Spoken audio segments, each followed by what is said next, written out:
Sepekan setelah banjir bandang menerjang Sumatera Utara, Aceh, dan Sumatera Barat, sejumlah lembaga merilis perkiraan total kerugian akibat musibah itu.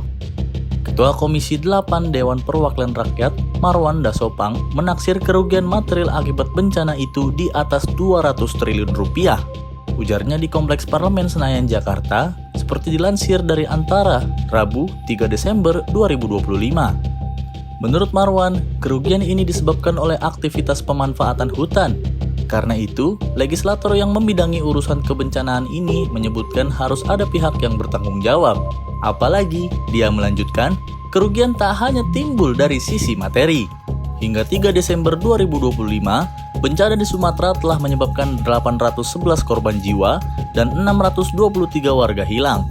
Wakil Menteri Lingkungan Hidup Dias Hendro Priyono menyatakan akan memanggil 8 perusahaan yang diduga mengakibatkan bencana pada pekan depan. Perusahaan-perusahaan itu, kata dia, akan mendapat sanksi jika terbukti melanggar. Namun, Dias tak menyebutkan perusahaan yang dimaksudkan. Salah satu pemicu bencana di Sumatera adalah siklon tropis Senyar yang melanda negara-negara Asia Tenggara. Selain itu, menurut analisis Greenpeace, kondisi ini disebabkan oleh kerusakan lingkungan akibat bisnis ekstraktif. Greenpeace merujuk pada data Kementerian Kehutanan yang menyebutkan pada 1990 sampai 2024, banyak hutan alam di Sumatera Utara, Sumatera Barat, dan Aceh beralih fungsi menjadi perkebunan, pertanian lahan kering, serta hutan tanaman industri.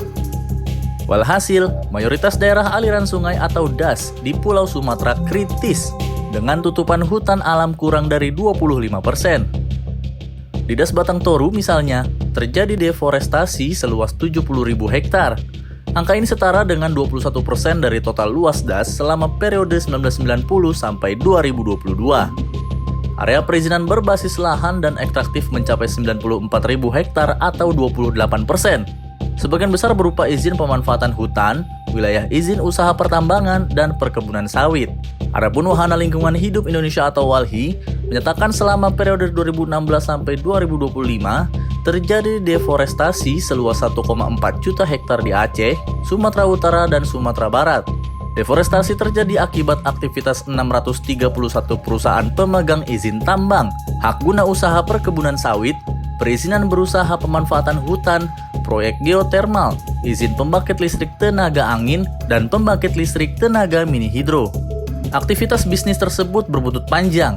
Kajian Center of Economic and Law Studies atau CELIOS menemukan 5 jenis kerugian akibat bencana Sumatera, yakni kerusakan rumah dan jembatan, hilangnya pendapatan keluarga, rusaknya sawah, dan biaya untuk perbaikan jalan. Dari sektor pertanian, tanaman pangan, konstruksi, serta perdagangan dan eceran, taksiran kerugiannya mencapai 2,2 triliun rupiah. Konsumsi masyarakat juga melemah karena tidak ada penghasilan. Celios merinci, nilai kerugian itu berasal dari kerugian rumah 30 juta rupiah per unit. Biaya pembangunan sejumlah jembatan masing-masing 1 miliar rupiah. Kerugian pendapatan keluarga sesuai dengan pendapatan rata-rata harian tiap provinsi dikalikan dengan 20 hari kerja. Kerugian lahan sawah dengan kehilangan mencapai Rp6.500 per kilogram. Dan perbaikan jalan 100 juta rupiah per 1000 meter. Namun kerugian tak berhenti di situ. Celios menyatakan ketika di satu daerah terjadi bencana dan akses transportasi terputus, akan ada dampak secara nasional. Bencana mengakibatkan penurunan produk domestik bruto 68,67 triliun rupiah. Jumlah dampak ikutan terhadap wilayah lain diantaranya penyusutan arus barang konsumsi dan tersendatnya pasokan barang untuk industri.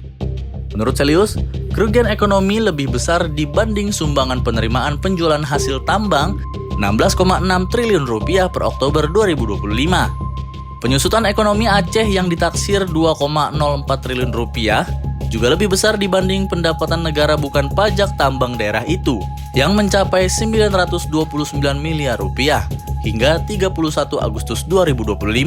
Termasuk sumbangan dana bagi hasil perkebunan sawit 12 miliar rupiah serta mineral dan batu bara 56,3 miliar rupiah. Direktur Eksekutif Celios Bima Yudhistira menjelaskan dampak buruk pertambangan dan sawit tak hanya terjadi setelah bencana. Selama mereka beroperasi, kerugian juga terjadi dalam bentuk perebutan tanah masyarakat adat dan penyingkiran hak masyarakat, seperti bertani serta melaut, ujarnya pada Rabu 3 Desember 2025.